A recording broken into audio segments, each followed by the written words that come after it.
Bonjour à tous et bienvenue dans un nouvel épisode ABD Podcast. Je suis Aurélien Broussal-Derval et aujourd'hui, nous montons sur le tatami pour parler de préparation physique avec Walid Khar en route pour les Jeux de Paris 2024. Avant de démarrer, je compte sur vous pour vous abonner et liker cet épisode pour nous soutenir tous les deux. Walid est champion d'Europe et médaillé mondial. Il vise l'or olympique chez lui à Paris et va nous partager les secrets de sa prépa en route pour les Jeux. Ce qui rend cet épisode unique, c'est que j'ai eu l'honneur, vous le savez peut-être, d'accompagner Walid en tant que préparateur physique pendant plusieurs années, une expérience enrichissante que nous allons partager avec lui aujourd'hui. On va revenir sur quelques détails croustillants et des belles techniques d'entraînement. Aujourd'hui encore, bien qu'en pré-retraite, je reste à ses côtés, son conseiller privilégié en matière de prépa physique et de récupération, et j'en suis très fier. J'en profite pour vous dire deux mots avant de démarrer sur ma formation, justement, Coach Récup, destinée aux coachs, aux préparateurs physiques, aux kinés qui souhaitent se spécialiser dans les techniques de récup, avec un support de cours exclusif de 300 pages, 400 quiz argumentés et explicités, plus de 20 heures de vidéos. C'est la formation la plus complète sur le sujet que je connaisse. Tous les liens sont en description de cet épisode. Dans cet épisode, justement, nous allons explorer les coulisses de la préparation d'un athlète olympique, découvrir les défis physiques et mentaux du judo et comprendre comment Walid a transformé chaque obstacle en tremplin vers le succès. Nous parlerons des moments clés de sa carrière, des techniques spécifiques de préparation et des stratégies qui lui permettent de performer encore aujourd'hui au plus haut niveau. Alors restez avec nous pour découvrir comment la science de la performance et l'art du judo se rencontrent et comment cette synergie crée des champions. Si vous êtes bien attentif, je vous détaillerai même certains de nos protocoles. Salut Walid, comment tu vas ? Ça va très bien et toi Aurel ? Ouais, je suis super en forme. Je vois que toi, tu es en forme aussi. Je suis content parce qu'on passe moins de temps à s'entraîner ensemble qu'auparavant, c'est sûr. Il y a un temps pour tout, mais je suis toujours jamais bien loin de toi et jamais bien loin de ton coin, et tu le sais. En tout cas, c'est cool que tu viennes partager tes astuces à moins de 100 jours maintenant des Jeux avec nous. Ça, c'est vraiment cool. Donc pour ceux qui ne le savent pas, je le rappelle, je l'ai rappelé qui était Walid en intro, mais évidemment, ce que tout le monde ne sait pas dans nos auditeurs, c'est qu'on a travaillé pendant des années ensemble, presque 10 ans. On continue à collaborer énormément, même si je suis de plus en plus à la retraite de la prépa physique. Mais je reste évidemment aux côtés de Walid pour ce sprint final pour les Jeux de Paris, pour lesquels on lui souhaite évidemment le meilleur. Et la première question que j'avais envie de te poser, Walid, c'est justement, toi qui maintenant commences à être un peu un senior du game, hein, tu en as vu quelques-uns des prépas physiques, tu as vu quelques entraîneurs, tu as fait le tour du monde et pas qu'une fois. Et le judo a beaucoup évolué sur cette dernière décennie. Et justement, moi, ce que je voulais te poser comme question, c'est est-ce que tu trouves qu'il y a eu des changements majeurs dans la méthodologie d'entraînement, dans la méthodologie de préparation physique en judo au cours de ta carrière ? À fond. Franchement, il y a eu tellement de changements au niveau de la programmation, au niveau de la charge d'entraînement, au niveau de tellement de choses. Moi, pour te donner un ordre d'idée, j'ai commencé mes premières séances de muscu et de cardio, on va dire, à l'âge de 16 ans, 15-16 ans, en structure, en pôle France à Orléans. Et pendant un an, on a fait les mêmes séances le mardi et les jeudis. Tous les mardis et tous les jeudis, on avait vraiment la même séance et tout le monde faisait la même séance. Le judo, c'est un sport à catégorie de poids. Donc, tout le monde, peu importe la catégorie, faisait les mêmes séances de musculation, mais toute l'année. Bon, il n'y avait pas ce rejet, ce dégoût à force pendant 1 an, 2 ans de faire la même séance tout le temps. Ça allait. À ce moment-là, on ne se posait pas trop de questions. On suit le coach, on écoute ce qu'il dit, mais avec du recul, on se dit, ah, quand même, on aurait pu faire d'autres choses quand même. Et au fur et à mesure du temps, je suis rentré à l'INSEP et c'est vrai que la méthode d'entraînement au niveau de la préparation physique, on a fait la même chose. On a fait encore une fois presque les mêmes séances pendant des années. Et par exemple, on faisait pas d'haltéro, on faisait pas on va dire que au fur et à mesure du temps, la muscu et les prépas physiques, elles ont totalement changé. Et on faisait des choses très classiques. On se mettait sous la barre, on poussait. On se posait pas vraiment de questions de lui, il est dans cette catégorie-là, il devrait faire ça. On se posait pas la question des besoins de chacun. On faisait vraiment ce que tout le monde faisait. Par exemple, un lourd, il faisait les mêmes séances cardio qu'un léger. Alors qu'un lourd, il n'a pas du tout les mêmes besoins. Déjà, c'est un lourd, il a des genoux sûrement qui sont fragiles. il peut pas faire la même chose que moi, ce que je pouvais faire à ce moment-là. Bien sûr. Pour les gens qui nous écoutent, qui connaissent pas le judo, faut bien comprendre que Walid, à la base, c'est un moins de 60, donc la plus petite catégorie. À l'autre bout, vous connaissez forcément Teddy Riner, qui est dans la plus grosse catégorie. C'est pas le même sport, en fait. Ils font pas les mêmes projections, ils ont pas les mêmes temps d'effort debout au sol, ils ont pas les mêmes temps de transition, ils ont pas les mêmes contraintes mécaniques dans les différentes chaînes musculaires. En réalité, ils ne partagent que la tenue et l'espace de combat. On peut décemment pas vous entraîner de la même manière, c'est une évidence. Non, pas du tout. Et moi, ça me faisait mal au cœur quand je voyais un plus de 100 kilos, du coup, qui courait avec nous, mais qui avait 3 tours de retard. Et en fait, c'était pas fait pour lui. Évidemment. Et plus le temps passait, plus ça se blessait, plus en fait, ils ont les genoux fracassés, ils peuvent pas s'entraîner correctement. Et au fur et à mesure du temps, ils ont commencé à les mettre sur le vélo, sur des choses un peu moins contraignantes, on va dire, pour leurs articulations, etc. Et c'était intelligent de leur part. Au fur et à Et mesure, inversement, mettre une petite nénette junior de moins de 48 kilos sur un programme de force de tous les instants comme un homme de 90 kilos, évidemment, on se demande bien. Ouais, exactement. Ouais. Puisque pareil pour les auditeurs qui connaissent pas le judo, donc la plus petite catégorie chez les filles, c'est 48 kilos. 48 kilos, c'est le poids de mon kettlebell. On a un kettlebell qu'on appelle Shirin Boukli. Ah oui, c'est vrai. Station, tu sais. Ouais, c'est vrai. 48, ouais, c'est vrai. Là, et du coup, moi, après, j'ai eu des besoins différents. Quand j'étais en moins de 60 kilos, je perdais un peu de poids. Donc, j'avais mis de côté un peu la muscu et je faisais un peu plus de cardio. Donc, il y avait un peu plus d'échanges. Plus le temps passait, plus, on va dire, les entraîneurs judo mettaient un peu plus l'accent sur la prépa physique et faisaient plus confiance à la prépa physique et ce que ça pouvait apporter dans le judo. Parce qu'avant, c'était beaucoup, beaucoup de judo et très peu de muscu. Ou sinon, quand on faisait de la muscu, on faisait des choses un peu bêtement, j'ai envie de te dire. Et au fur et à mesure, ils ont commencé à faire confiance. Aujourd'hui, en 2024, je peux te dire clairement que la prépa physique, elle a autant sa place que le judo et que les séances de judo. Mais que de chemin parcouru, parce qu'effectivement, on part de très très loin. Tous les deux, en plus, on a vécu les montagnes russes toute ta carrière, hein. Des moments où on était accepté complètement, et en tant que préparateur physique extérieur de club, et en tant que préparateur physique tout court, au moment de rejet total où les portes étaient complètement fermées, on pouvait plus rien faire, ou alors que en cachette. Ouais. Enfin, on a tout vécu, quoi, hein, de l'ouverture intelligente. Et on sait que les meilleurs moments, ou les moments où tu étais le plus performant et le plus à l'aise, c'était les moments d'osmose et d'harmonie dans les différents staffs, quoi. Et c'est vrai que ça n'a pas été comme ça tout le temps, quoi, malheureusement. Non, c'est super important parce que l'athlète, il se retrouve au milieu de deux choses. Il a pas envie il a envie que tout se passe bien et que ça aille dans son sens et pas l'inverse. C'est super important. Et est-ce que toi, tu perçois des méthodes qui ont été vraiment des game changers pour toi à certains moments de ta carrière? Est-ce que c'est ce que j'appelle les méthodes transformatrices, en fait, les méthodes qui, à un moment donné, font un déclic, soit dans ta perception de ta propre discipline ou dans ta façon de faire judo, soit dans ta lecture de la prépa physique. Je sais qu'il y a quelques moments qu'on a eu ensemble, notamment sur tes changements de catégorie de poids, donc fatalement où il y a eu des changements. Mais au-delà de ça, est-ce qu'il y a eu des moments clés, des méthodes clés où tu t'es dit putain, ça je le mets, je l'enlèverai plus jamais, quoi? Je pense que là c'est plus sur mon changement de catégorie, ma prise de masse, mes séances hypertrophie, les choses où je me suis senti comme un nouvel athlète limite. C'était nouveau pour moi. Je faisais très peu de muscu avant, très peu on va dire, c'était beaucoup d'explos, beaucoup de choses qui font pas prendre de poids, on va dire. Et à l'inverse, quand j'ai changé de catégorie, l'objectif c'était de prendre du poids et de prendre du muscle le plus rapidement possible. Et sans pour autant avoir des choses qui vont m'empêcher de faire mon judo, parce que des fois quand on fait un peu trop de muscu, on a du mal à tourner le dos. Et du coup, c'est là où il fallait faire attention. Donc, la charge d'entraînement, elle était, on va dire, on l'a contrôlée au maximum. Mais sinon, une méthode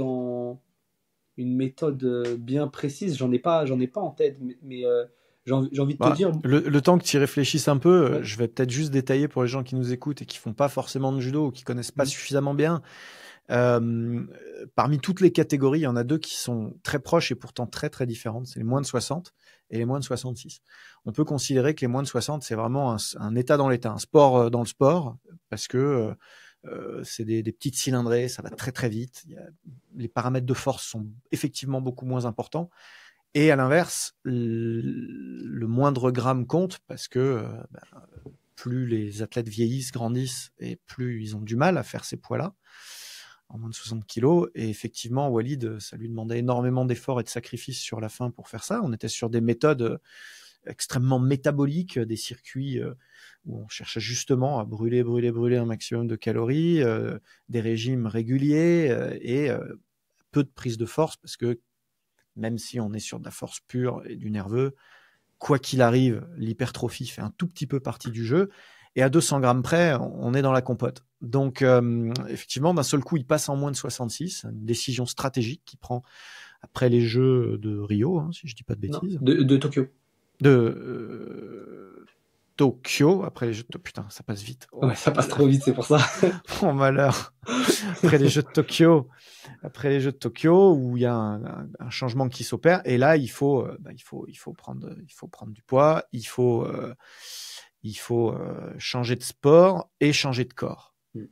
Et donc, effectivement, d'un seul coup, on se lâche sur de la musculation, on va passer sur des circuits beaucoup plus denses, beaucoup plus hypertrophique, mais sans compromettre, comme tu l'as bien précisé, l'aspect fonctionnel des choses, parce que le but, c'est pas de le transformer en bodybuilder. Ça, effectivement, on peut lui faire manger beaucoup de calories, beaucoup de protéines, faire beaucoup de séries brûlantes, mais ça fait pas de lui un bon judoka. Donc, il y a une stratégie de préparation idoine. Sur quelle, c'est quoi toi ta méthodologie de, qu'est-ce que tu préfères faire en muscule quand tu fais même si tu n'as jamais été un grand fan de la muscule, ouais. Qu'est-ce que, si demain on se fait une séance, toi, moi, Kylian, à l'ancienne, tu votes pour quoi? Tu dis, Franchement, j'ai pris goût aux séances hypertrophie. Tu sais, les séances où tu un peu congestionnantes. Ouais. Les séances instagrammables. Ouais, voilà, exactement, c'est ça. J'y ai vraiment pris goût. Avant, j'étais pas fan de la muscu. J'aimais pas trop ça. J'appréhendais un peu cette montée de catégorie parce que je me dis, je vais devoir faire beaucoup de muscu quand même. Et j'étais plus axé sur le cardio. J'aimais plus faire des séances cardio que des séances muscu ou on va dire des circuits training. Mais du coup, là, j'y ai pris vraiment goût très rapidement et c'est cool. C'est vraiment les séances que j'apprécie et je suis content de faire. Et quand tu sors, comme tu as dit, c'est les séances les plus Instagrammables quand on sort d'une séance hypertrophie, donc c'est cool. C'est ce que je préfère. C'est ça. Et en séance cardio, qu'est-ce que tu préfères faire? J'aime bien un peu les fractionner, les 10-10, les 20-10, les 30-30, toutes ces choses-là sur des appareils différents. Par exemple, si je le fais un peu sur la course, un peu sur le vélo, un peu sur le ski, un peu sur tout et n'importe quoi, toutes ces choses-là, on va dire. Après, j'aime bien aussi un peu de piste. Par exemple, j'ai une séance où j'aime bien faire des 400 ou de temps en temps, pas tout le temps parce que ça me fume un petit peu plus que quand je le fais sur tapis de course ou sur le vélo. Mais voilà, c'est des choses que j'apprécie ou j'aime bien de temps en temps me mettre des marches aussi à Champigny. Voilà, toutes ces choses-là où on fait un peu le Rocky Balboa et tout. J'aime bien. C'est ça. Il y a une côte à Champigny pour les non-INSEPiens ou non-Val-de-Marnais qui nous écoutent, où tout l'INSEP va assez régulièrement faire des séances un petit peu passage de des 100 marches.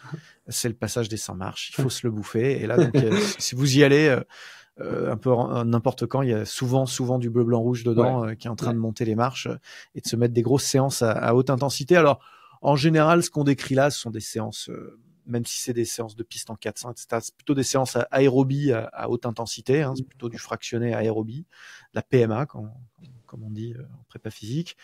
C'est vrai que plus on vieillit, moins on aime se faire du lactique dur, même si ça reste important. C'est vrai que les matchs de judo, ils sont autant dans le registre de la capacité lactique que de la puissance aérobie, puisqu'il faut bien les finir les matchs, et puis c'est de plus en plus dur de les arrêter avant la fin du chrono. Donc c'est pas étonnant que tu sois de plus en plus à l'aise aussi là-dedans, entre ton âge qui va pas vers le mieux, et les règles du judo qui évoluent de plus en plus vers des matchs qui vont au bout, hein, quand même, qui sont assez, finalement assez prévisibles désormais.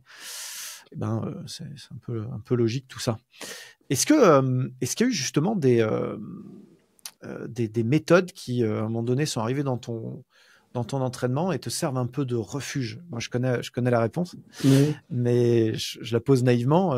Qu'est-ce qui, à l'approche des compètes souvent, ou certaines périodes clés de la prépa, sont vraiment, vraiment importantes pour toi, pour te sentir fort, pour te sentir en confiance?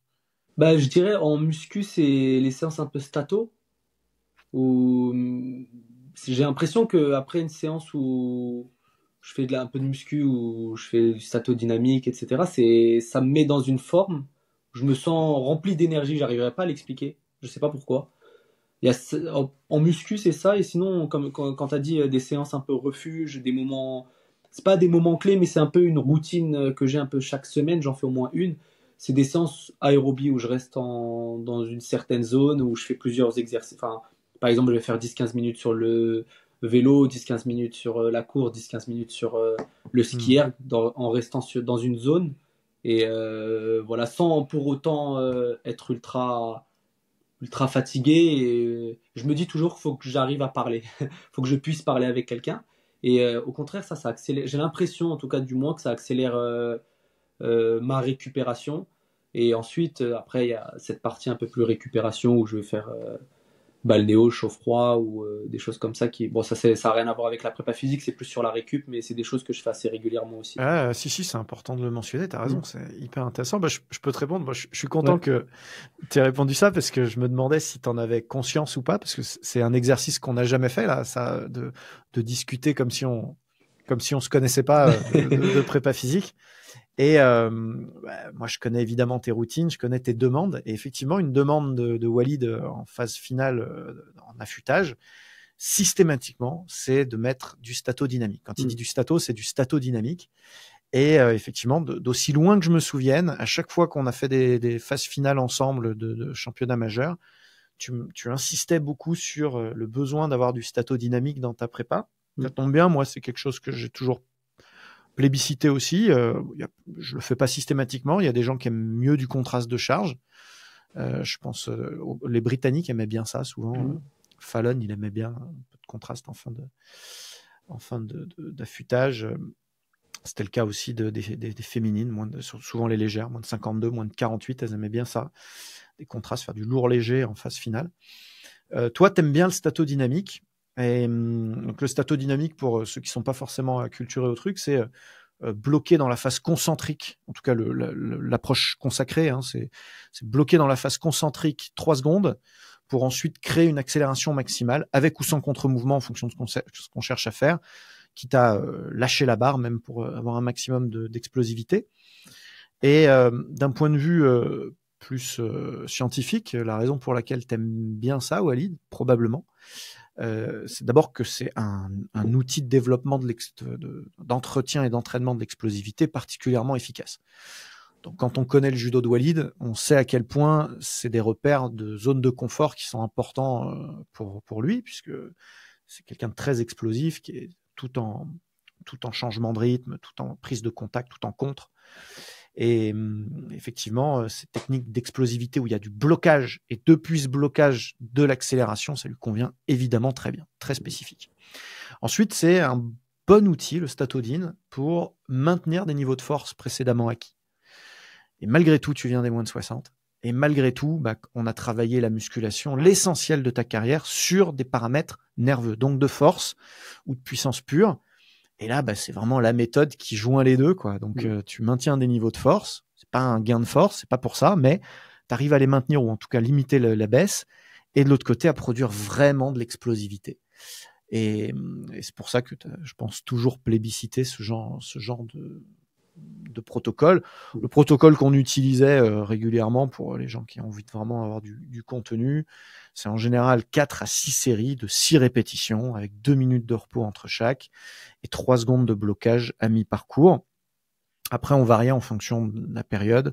Soit on était sur pas de contre-mouvement du tout pour vraiment appuyer encore plus sur les paramètres de maintien de la force, soit un léger contre-mouvement autorisé pour lancer encore la barre plus haut, sauter plus haut, créer encore plus d'accélération. Ça dépendait un petit peu. On pouvait même contraster en fonction du type de séance dans la même séance, en fonction du nombre de séries qu'on avait.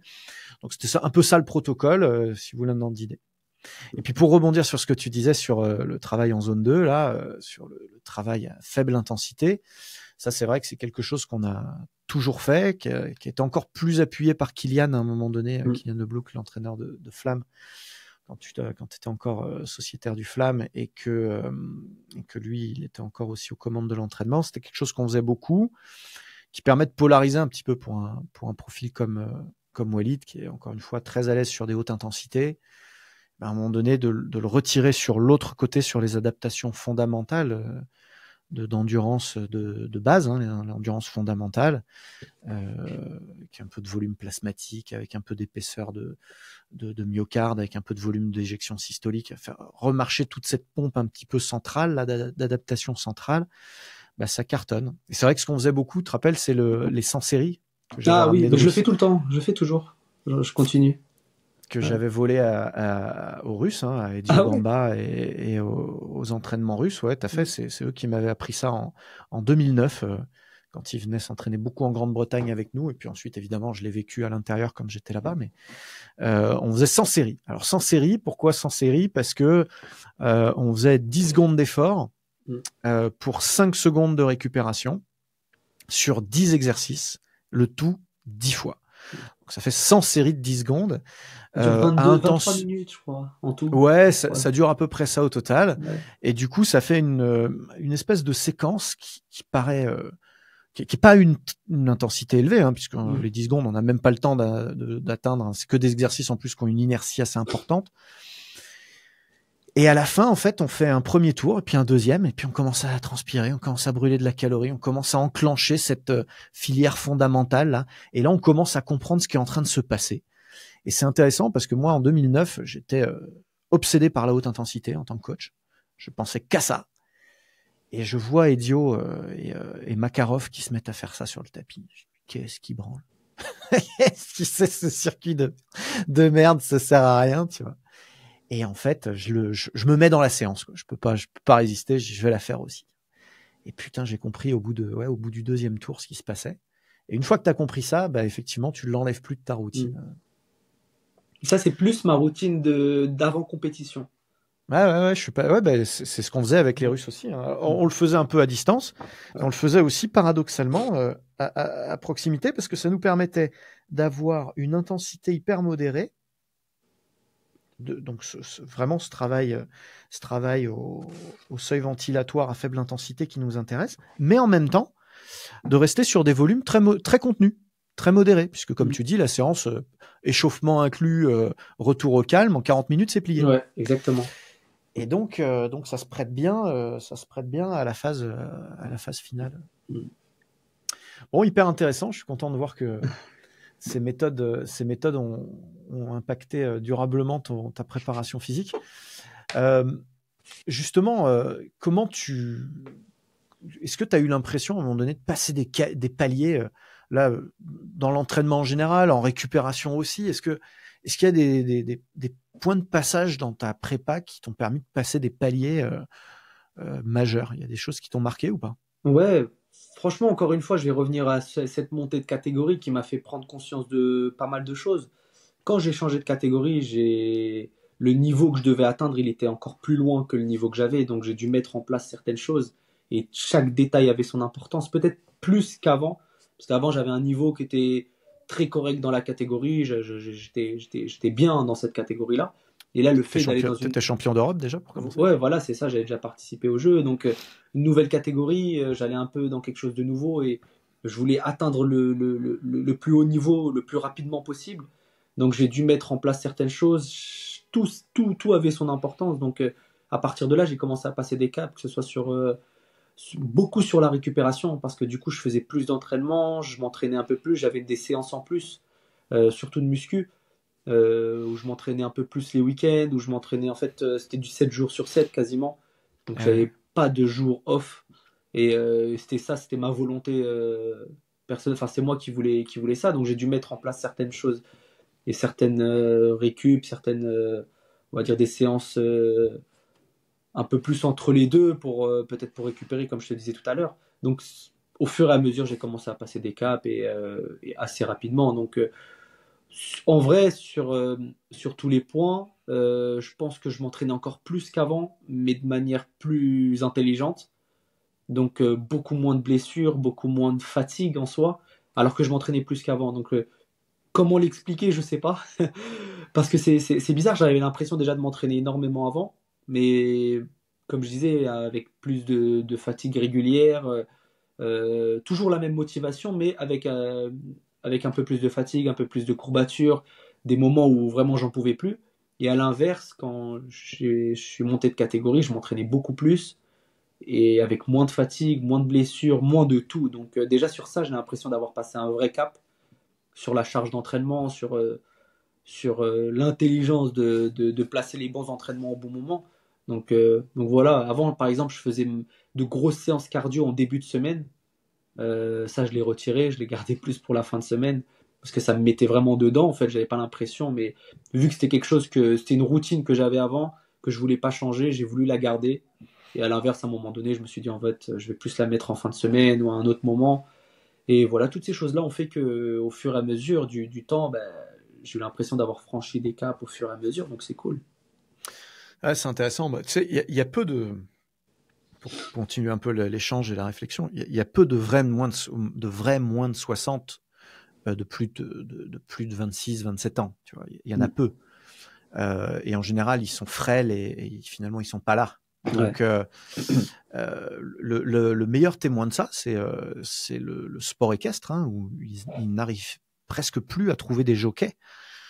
Et c'est pour ça qu'il y a de plus en plus de femmes qui viennent pratiquer, parce qu'en fait, le problème, c'est qu'ils n'arrivent plus à trouver des masculins suffisamment légers. En fait, Mm. la race évoluant vers des profils plus grands, plus lourds, donc c'est de plus en plus difficile. Et donc, évidemment, toi, t'échappes pas à cette réalité. T'es de moins en moins un vrai moins de 60, et donc les coûts physiques, émotionnels et en récupération étaient tels que pour un même volume d'entraînement, tu avais une couche supplémentaire, c'était de faire le poids. C'était pas quelque chose Ah, qui me perturbait plus que ça, tu sais, j'ai jamais été dans le questionnement en me disant ah je vais pas arriver au poids ou mais c'est vrai que c'était de plus en plus compliqué de gérer on va dire sa vie perso et la perte de poids arriver ouais, sur le coût est pas le même. voilà Tu le fais, exactement ça marche, ça marche mais ouais mais c'est plus cher. voilà exactement.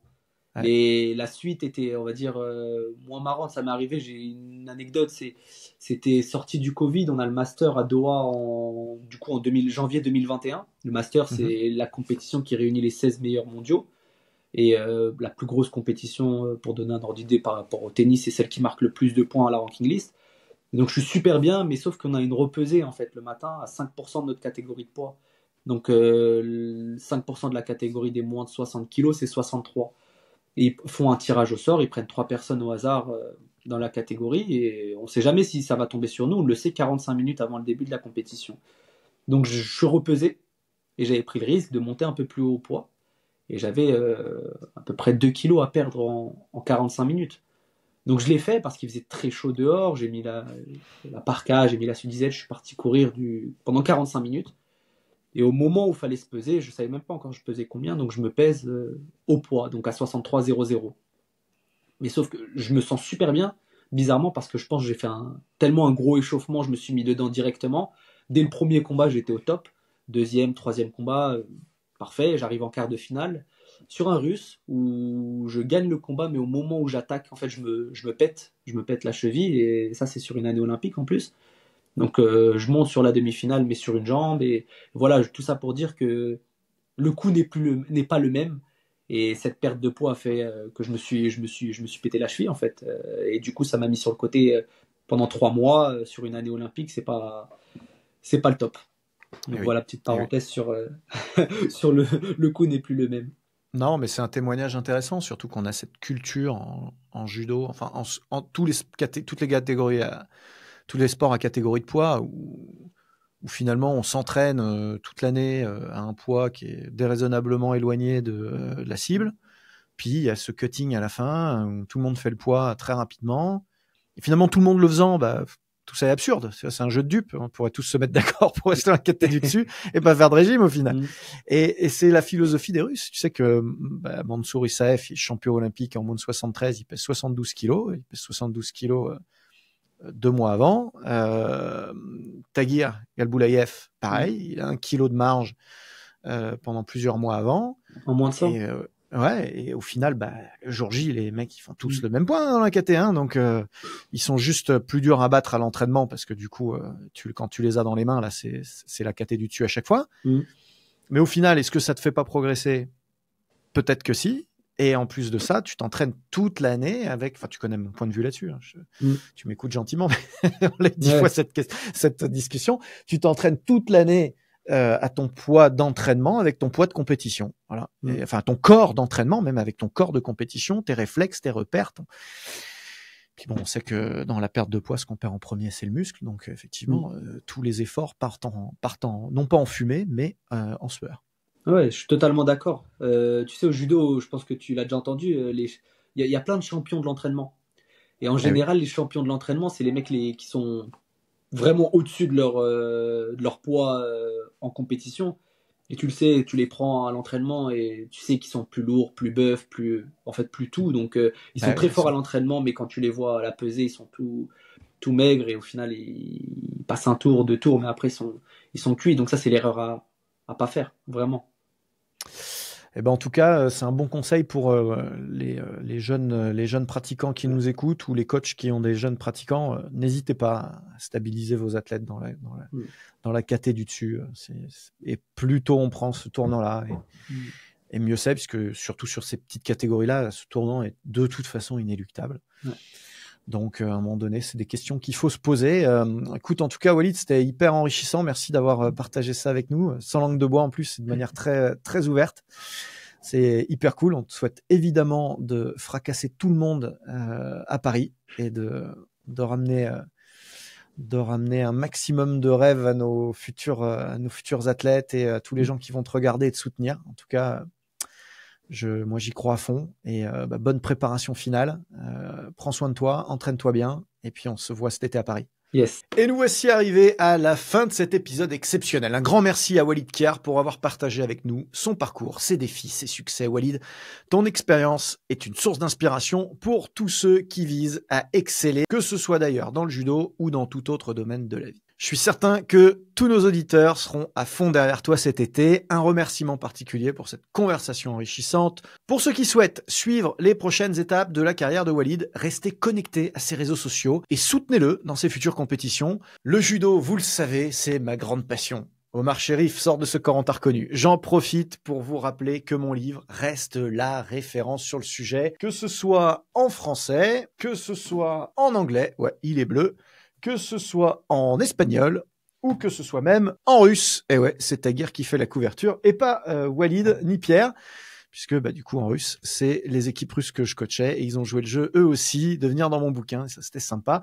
En tout cas, quel que soit le langage dans lequel vous vous exprimez ou vous lisez ou vous formez, eh bien, je pense que vous avez de quoi lire sur le judo. C'est évidemment une de mes spécialités. Je suis Aurélien Broussal-Derval et je vous remercie d'avoir écouté cet épisode. N'hésitez pas à liker, enregistrer, partager quand vous en avez la possibilité pour me soutenir. Et je vous dis à très bientôt pour un nouvel épisode ABD Podcast.